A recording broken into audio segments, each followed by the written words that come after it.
Saludos, les habla el profesor Luis Eduardo Mora Mora, profesor titular del CIDIAT de la Universidad de los Andes. Voy a compartir con ustedes el tema la cosecha de agua como técnica de seguridad hídrica. Mi presentación va a versar sobre los conceptos básicos de cosecha, siembra de agua y seguridad hídrica, sobre las técnicas de cosecha, y vamos a centrarnos luego en la cosecha de agua en viviendas y la cosecha de agua decrecida o harvesting flood, que también se le conoce, o digamos filtro de crecida como lo conocemos en el argot larense. Definiciones importantes. Lo importante, la cosecha de agua la podemos definir como las medidas de almacenamiento local en sus momentos y caudales de descarga para ser utilizada en los lugares y momentos oportunos con fines como consumo humano. Podemos utilizar la cosecha para agricultura, piscicultura, fines pecuarios y combinaciones de todas las anteriores. También es bueno definir lo que es siembra de agua. Se refiere a las medidas para la captura e infiltración del recurso hídrico provenientes de la correctiva infiltración del agua superficial. En este caso, fíjense, los proyectos de cosecha de agua puede ser cosecha de agua en techo. Este es un esquema de una cosecha de agua en México. Fíjense, para la vivienda podemos tener todo el sistema de recolección en techo y todo el sistema de conducción hacia los almacenamientos y los detalles luego después de los almacenamientos y los usos que podemos tener para esa cosecha. Fíjense, una variante de ese almacenamiento que pudiéramos tener. También podemos tener esos almacenamientos naturales en zonas naturales. Estas son, por ejemplo, como las cochas conocidas en Perú. Puede ser sobre naturales y con ciertos revestimientos para evitar la infiltración, y básicamente el sistema que puede ser para, digamos, un sistema de aprovechamiento con fines agrícolas pecuarios. También podemos tener los de proyectos de siembra, que pueden ser los conocidos de, por ejemplo, como reforestación con especies autóctonas, la parte de zanja de infiltración o canales de infiltración, conocidos como las amunas, técnica muy conocida, hidrotecnología ancestral, conocida ampliamente en Perú, y lo que son las cochas también, que también vienen de los Andes altos peruanos.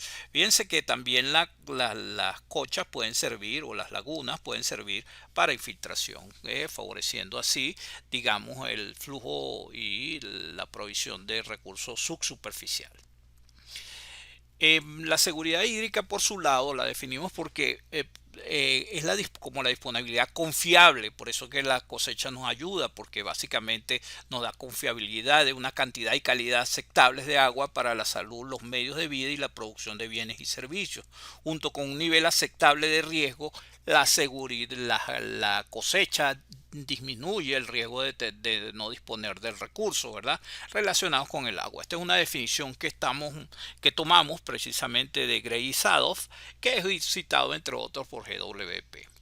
El concepto de seguridad hídrica, lo interesante es que viabiliza también en gran medida la gestión integral de los recursos hídricos. De esta manera lo hacemos más, digamos, útil. También la seguridad hídrica forma parte de la tríada o nexo, que es seguridad hídrica, alimentaria y energética. Eso también hay que mantenerlos en esa gestión de los recursos hídricos.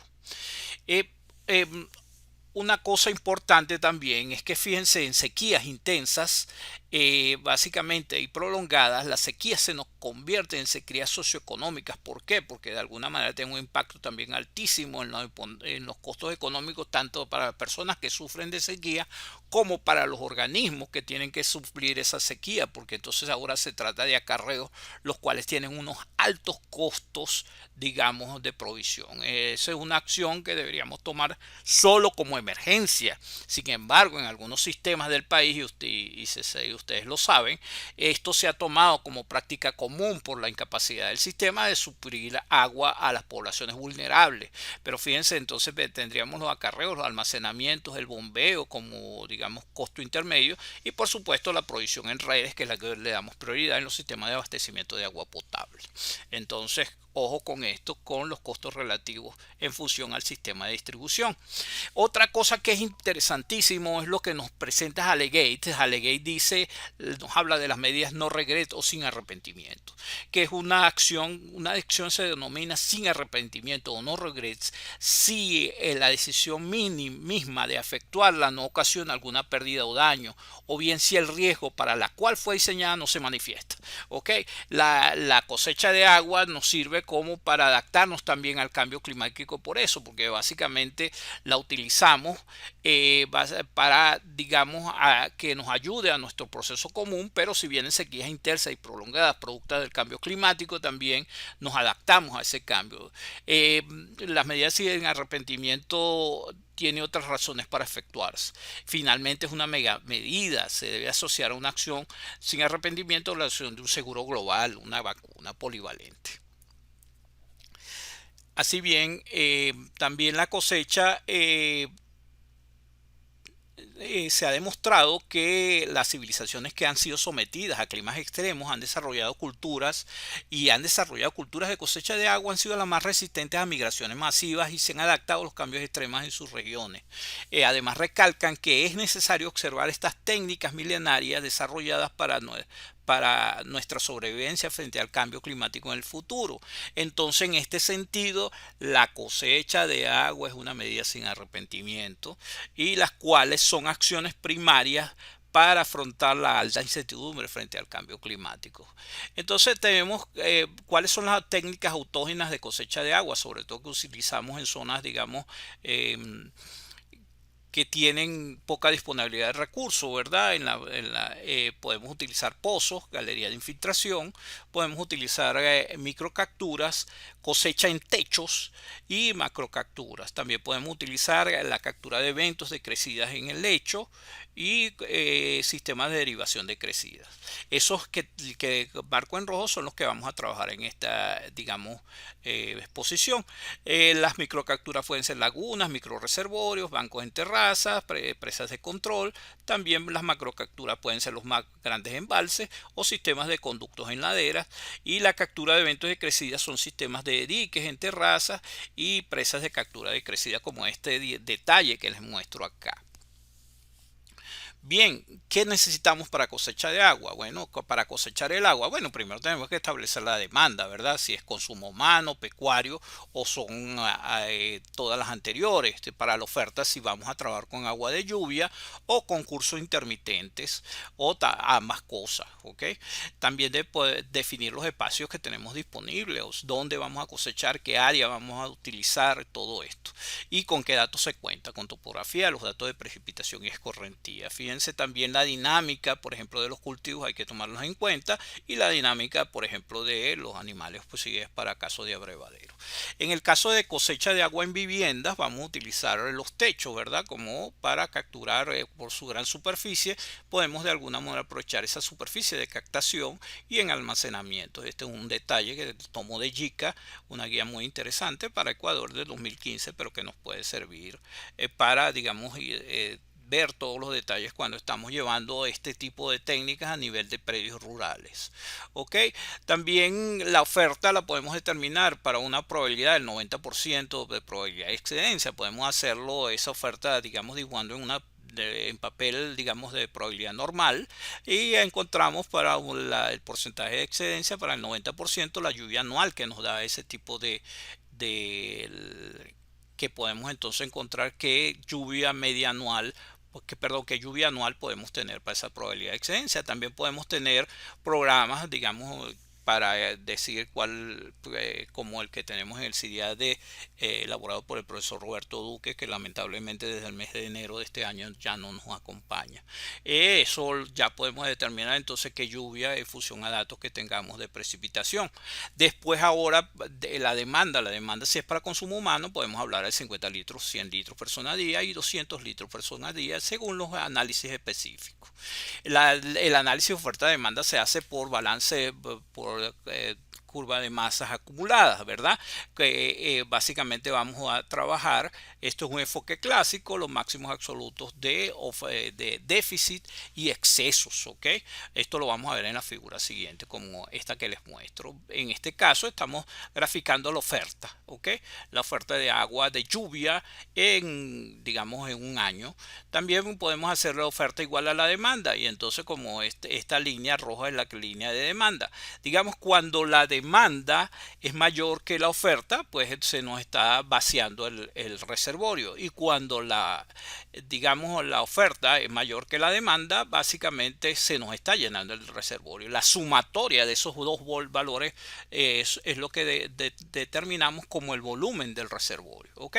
Vamos a ver una simulación precisamente de una vivienda que utilizamos para ya con medidas de cosecha de agua adaptadas, hecha por nuestros estudiantes en los cursos de posgrado del CIDIAT de la Universidad de los Andes. Un trabajo, digamos, esta simulación es en SketchUp, pero para que vean todos los detalles que son interesantísimos.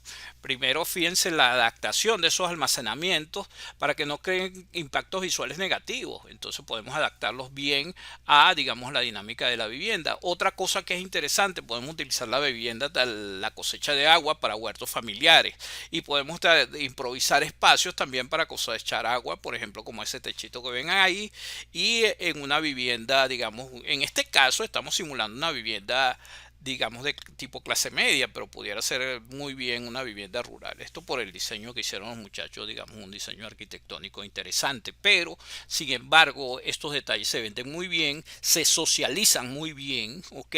Y básicamente se puede expresar, digamos, en una comunidad, llevarlos de tal manera que entiendan y con la importancia y la facilidad. Eso también se puede hacer los análisis de beneficios costos respectivos. Quizá para agua potable solamente los porcentajes de amortización, los tiempos de amortización son grandes, pero cuando se trata de, digamos, cuando se trata de uso de combinados, se puede amortizar estas inversiones en periodos hasta de 15 años. Vamos a ver entonces la parte de cosecha en crecidas. La simulación hemos hecho de alguna manera en el CIDIAD, hemos adaptado, por ejemplo, EPANET con modelos conceptuales que les muestro aquí, un paper desarrollado en el Congreso de Latinoamericano de Hidráulica de 2018. Presentamos este trabajo donde adaptamos EPANET como simulador ahora como de embalses, ¿ok? Y en 2022 ya 21-22 ya hemos desarrollado a EPANET para digamos, interconectado a modelos de simulación de hidrológicos como el SIGIN y eventualmente Hidrovit también. Entonces, fíjense, bajo esa conceptualización podemos simular también digamos, movimientos de embalse. Este es un caso real. Fíjense que este es un modelo digital de terreno obtenido estos son los cortes del modelo digital de terreno en un almacenamiento en el Valle de Quíbor, ¿ok? Básicamente, también con ese modelo, este es un resultado de EPANET del tránsito de una crecida, donde se ve la crecida de entrada, y fíjense los porcentajes de amortiguación que son grandes, y esto es la curva de salida también de fondo. Les muestro también las fotos de la crecida en el Valle de Quíbor, digamos, del 6 de mayo de 2021, donde el productor captura una crecida básicamente en esa laguna que vieron acá, que la vieron en esquemática. Y fíjense cómo tiene su derivación de una quebrada y y tiene una compuerta, digamos, artesanal donde está entrando la crecida en ese momento. Vamos a ver la crecida en tiempo real.